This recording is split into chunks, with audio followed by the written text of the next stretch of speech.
مگر یہ اس وجود میں کہاں سے آئی ہیں نہیں معلوم۔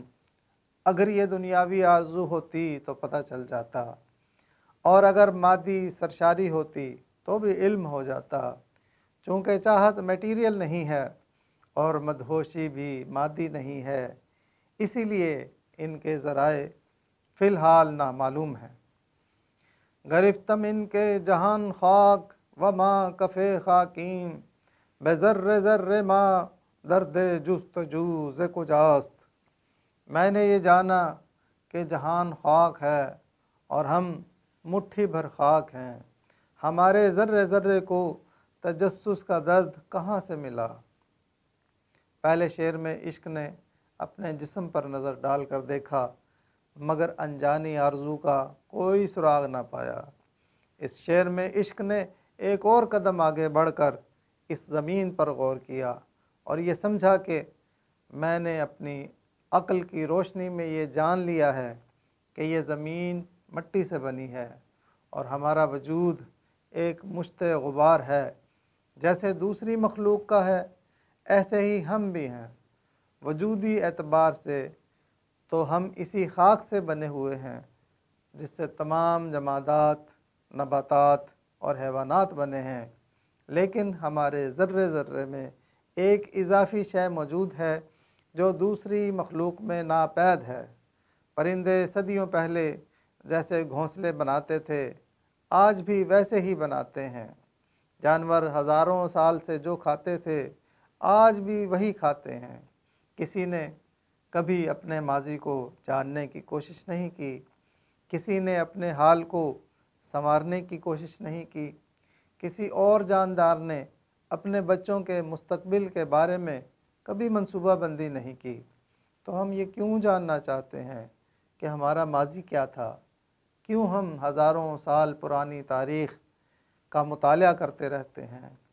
کیوں ہم اپنے رہنے سہنے کے انداز بدلتے رہتے ہیں اور کیوں دن بدن ترقی کرتے رہتے ہیں؟ کیوں ہم نے ایسی مشینیں بنائیں کہ جن سے ہم ڈھیروں پیداوار حاصل کرنے لگے ہیں؟ کیوں ہم نے کھیتی باڑی میں اتنی ترقی کی؟ کیوں ہم نے اپنا علاج معالجہ شروع کیا اور جدید ہسپتال بنائے؟ کیوں ہم علم کی کھوج میں لگے رہتے ہیں؟ کیوں ہم اپنی اولاد کے بارے میں سوچتے ہیں کہ ان کا مستقبل کیا ہوگا؟ کیوں باقی مخلوق ان تمام باتوں سے عاری ہے؟ یہ کیوں کی چبھن ہمیں ہی کیوں ہے؟ یہ جستجو کا درد ہمیں ہی کیوں ملا ہے؟ اور اگر ملا ہے تو کہاں سے ملا ہے؟ اور جہاں سے یہ درد صرف ہمیں ملا ہے وہاں سے دیگر مخلوق کیوں محروم رہ گئیں؟ یہ کیسی تڑپ ہے؟ یہ کیسی عادت ہے؟ یہ کیسا رقص ہے؟ کیا یہ آوارہ پن ہے؟ یہ کیسا تجسس ہے؟ یہ تڑپ ہے یا ازل سے تیری خو ہے؟ کیا ہے یہ؟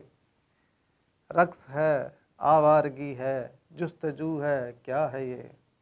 اور تلاش کے اس سفر میں عجیب بات یہ بھی ہے کہ اس سیاحت میں عشق راستہ بھی ہے، عشق مسافر بھی ہے، عشق رہنما بھی ہے اور عشق خود منزل بھی ہے۔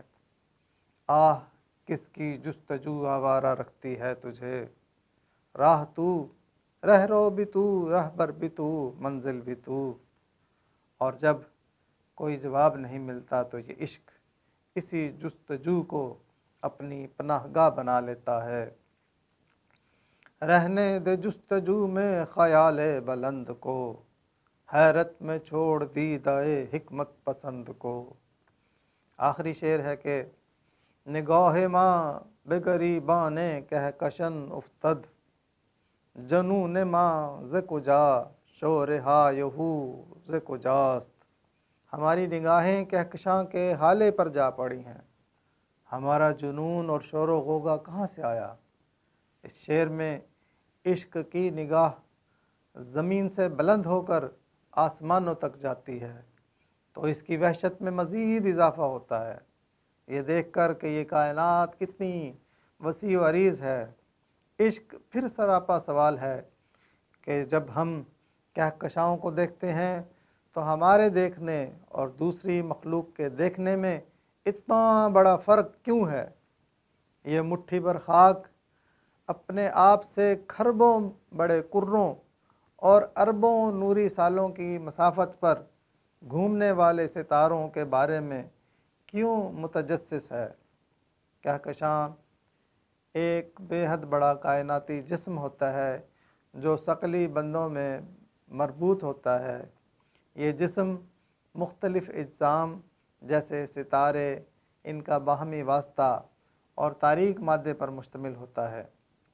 سائنسدانوں کے مطابق اور ماہرین نجوم کے خیال سے کہکشاؤں کو کائنات کے جزیروں سے تشبیہ دی گئی ہے۔ بالفاظ دیگر یہ ستاروں کا ایسا نظام ہوتا ہے جس میں کئی نظام شمسی ہو سکتے ہیں۔ حیرت دانوں کا اندازہ ہے کہ ایک کہکشاں میں 1 کروڑ ستاروں کی گنجائش ہو سکتی ہے۔ ہماری زمین سے قریب ترین کہکشاں اینڈرومیڈا ہے جو 20 لاکھ نوری سال کے فاصلے پر واقع ہے۔ 1989 میں ماہر فلکیات نے ہائیڈروجن کا بنا ہوا عظیم بادل دریافت کیا تھا جو کہکشاں بننے کے آخری مراحل میں تھا۔ اس دریافت سے یہ پتہ چلتا ہے کہ کائنات میں مادے کا تغیر اب بھی موجود ہے اور کہکشائیں بننے کا عمل اب بھی جاری و ساری ہے۔ یہ کائنات ابھی نہ تمام ہے شاید کہ آ رہی ہے دمادم صدائے کن فیکون۔ مشاہداتی کائنات میں تقریباً 170 ارب کہکشائیں ہیں۔ اتنی وسیع کائنات میں معلوم زندگی صرف زمین پر ہے اور یہاں ہزاروں مخلوقات اور انسان کے درمیان کمیت کا نہیں بلکہ کیفیت کا بہت بڑا فرق موجود ہے۔ یہ جان کر پھر عشق کے جنون کی کیفیت دو چند ہو جاتی ہے اور یہ سوال کھڑا ہو جاتا ہے کہ مجھ میں کائنات کا یہ شور شرابہ اور عشق کا یہ جنون کہاں سے آیا ہے؟ تب آسمانوں سے یہ صدا آتی ہے، اسی جستجو میں تیری بڑائی ہے، اسی آرزو میں تیری بلندی ہے، اسی کھوج میں تیری رفت ہے۔ عروج آدم خاکی کے منتظر ہیں تمام، یہ کہکشاں، یہ ستارے، یہ نیل گوں افلاک۔ دیکھتے رہیں اور شیئر کریں اور کمنٹس کریں۔ اقبال کی آواز عابد کے ساتھ۔